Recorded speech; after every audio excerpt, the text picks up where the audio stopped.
Hey guys, welcome back to Chris Fish and Fitness. Today I'm going to show you a kind of a homemade TRX rip trainer I just recently made, and I've had it for about a month now, so I've tested it out quite a bit. It's a pretty sweet piece of equipment. So what I bought first is a polygon set of bands. So this was on Amazon for like 35 bucks. It has a bunch of different bands with like the little jacket sleeves on them. So it's got a blue, a red, a gray, a yellow, and then it had a black one also that I broke. So as far as quality of these bands, you know, they're pretty decent. They're definitely not great. Like I said, I broke the black one already. The first time I pulled it tight, it broke. Luckily, these jackets seem to be pretty well made, so the thing didn't snap anywhere. The jacket prevented it from snapping somewhere. But for what I need it for, it works really well.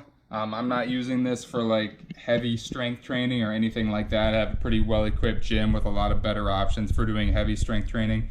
But for lighter stuff, for core movements, for hip movements, for shoulders, and a couple other things, I really like this setup. So I'll show you a couple things at the end here.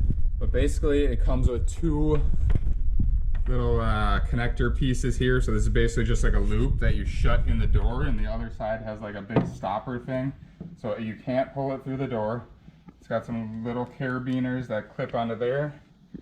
And then, so this one, I got set at this height, basically for doing like rotator cuff stuff. So Y's, T's, external rotations, face pulls, anything like that.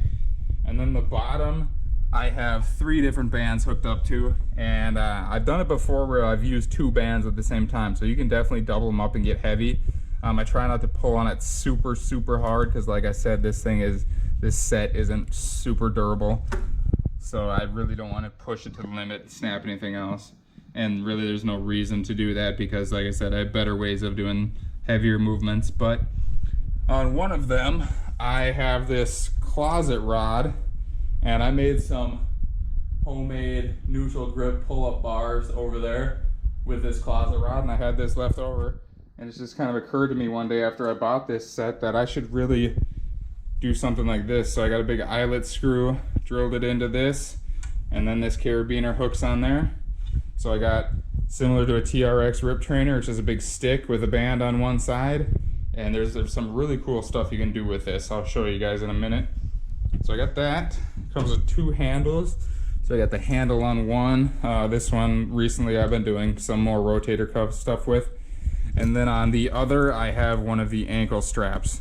And cool thing about this, you can put the ankle straps around your ankle, or you can double up the ankle straps and put it around your hip and do like some hip abductions or internal rotations, external rotations, and any kind of glute work like that. So overall, I'm very happy with this setup. It was really cheap. The quality definitely isn't the best, and if you're looking for something that you can really do some heavy work on, like if you want to do some heavy rows or some heavy presses or anything like that with it, this probably is not the ideal setup for that. But if you just want to work on some of the smaller muscles or work on some core stuff and things where you don't need a ton of different weight, it's really cool to get it at this angle here, because if you think about it, most of the stuff you're doing at home, you're pretty much limited to free weights that are reacting against gravity, and gravity only goes down. So there's really no ways to train rotational power. I mean, there is a couple different ways, but it's really tricky to do easily. So rotational power, lateral movements, there's really not a whole lot of good ways to do them with free weights, especially what people are limited to at home. A lot of people probably don't have a cable stack machine or anything like that, so it's really hard to do any of these horizontal movements, and you're kind of limited to mostly vertical movements, which I'm sure you're familiar with: push-ups, pull-ups, squats, lunges, deadlifts, all of these where you're moving the weight from the floor to overhead or to your hips or to whatever.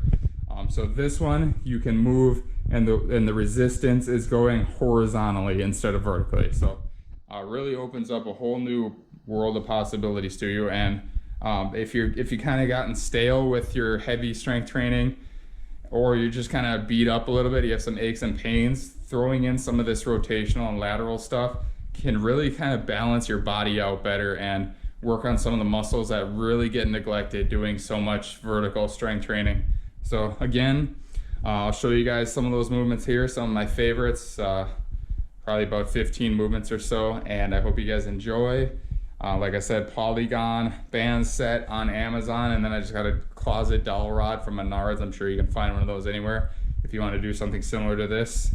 And really the dowel rod, you don't need that much, but it is a cool addition. You can do some cool movements with it.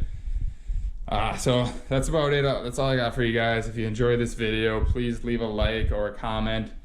If you have any questions, feel free to ask. And if you enjoyed this content, subscribe to my channel for some more home workout reviews and workouts, different ways to train different muscles in your home. So thanks for watching. I will see you guys next time.